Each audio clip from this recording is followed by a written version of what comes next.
Salutations, je suis le docteur Salience, mais auparavant, mon nom d'esclave, c'était Raoul Duke.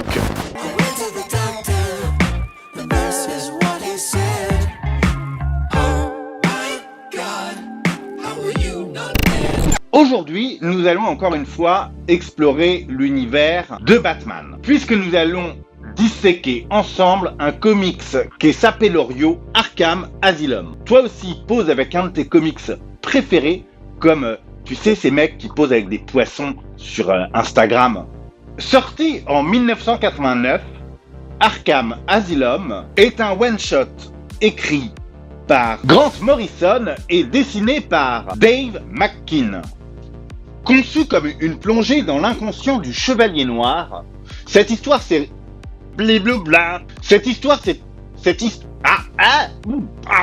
Cette histoire s'est imposée comme une référence absolue. Une expérience sensorielle plutôt qu'un récit de super-héros. Les bisons, on n'a pas le temps de niaiser, allons-y.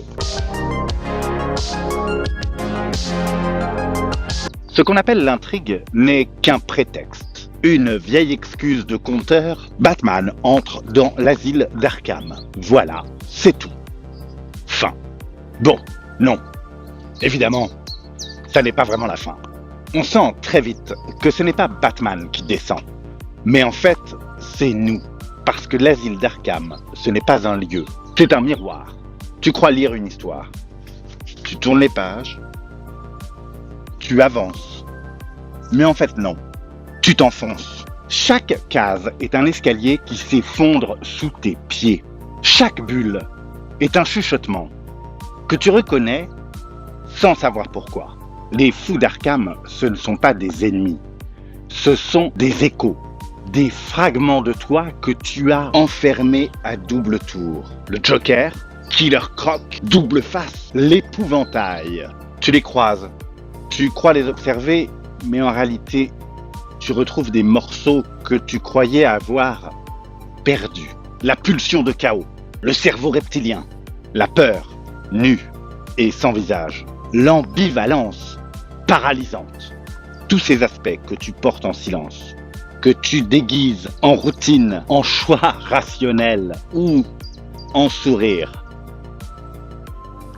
J'aurais voulu profiter du beau temps pour tourner cette vidéo intégralement dans le jardin, mais évidemment, l'intégralité de mes voisins a décidé que c'était le jour idéal pour tondre. Au centre de cette histoire, il y a tout de même Batman. Mais quel Batman?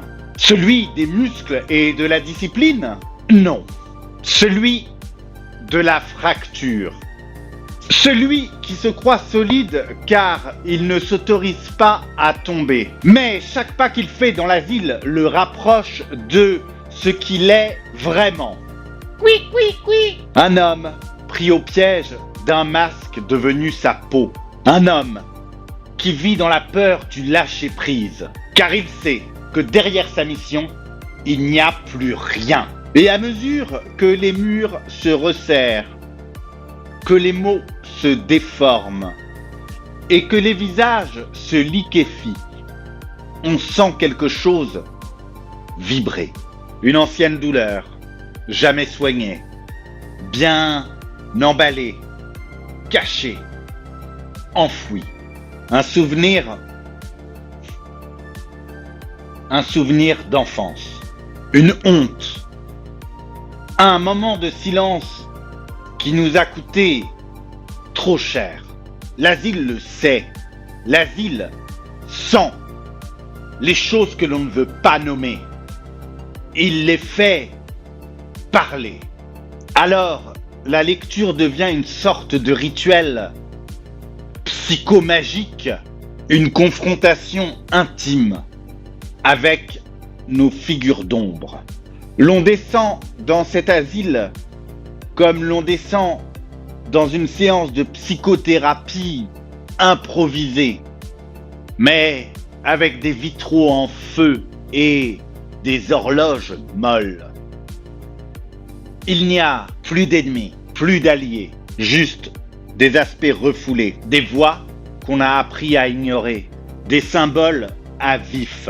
Le fait que la frontière entre la raison et la folie ne soit pas un mur, mais un voile qu'un simple coup de vent peut déchirer. Et le vent, c'est ce livre.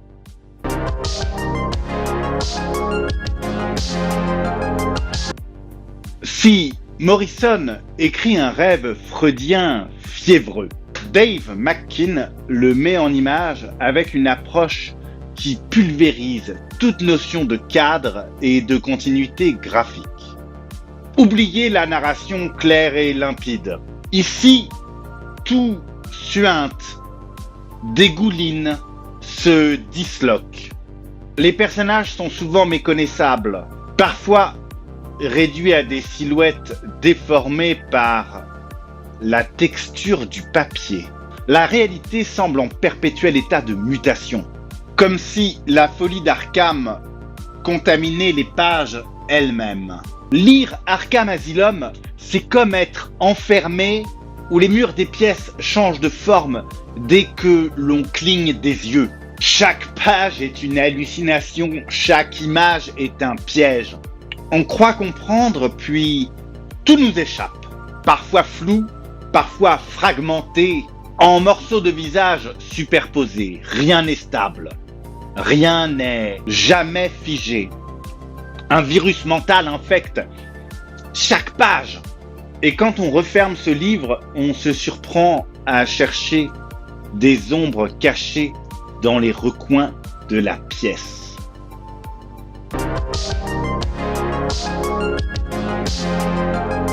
Arkham Asylum, c'est un incontournable. Parce que c'est une expérience autant que c'est un comics. Parce que c'est une plongée totale dans l'inconscient de Batman. Une déconstruction radicale qui laisse des traces bien après sa lecture. Arkham Asylum ne raconte pas seulement une histoire, il vous enferme avec elle. Et le pire, c'est que vous en. Tu vois, c'est toujours le même problème avec moi, c'est que si je veux frimer en montrant mon asile d'Arkham et apparaître dans le champ en même temps, ça ne... Ah, attends. Merci bien d'avoir regardé cette vidéo. Je vais maintenant t'inviter cordialement à la liker afin qu'elle remonte dans le référencement parce que mes dernières vidéos, c'était pas ça. Tiens, par exemple, en commentaire, tu peux me dire si tu as trouvé d'où provenait mon nom d'esclave de cette semaine. Raoul Duke. Tu peux également t'abonner afin de ne manquer aucune de mes équilibrations. Afin de ne manquer aucune de mes prochaines Du coup, est-ce que tu as envie de me connaître ou pas? Est-ce que tu as envie de me connaître ou pas, du coup?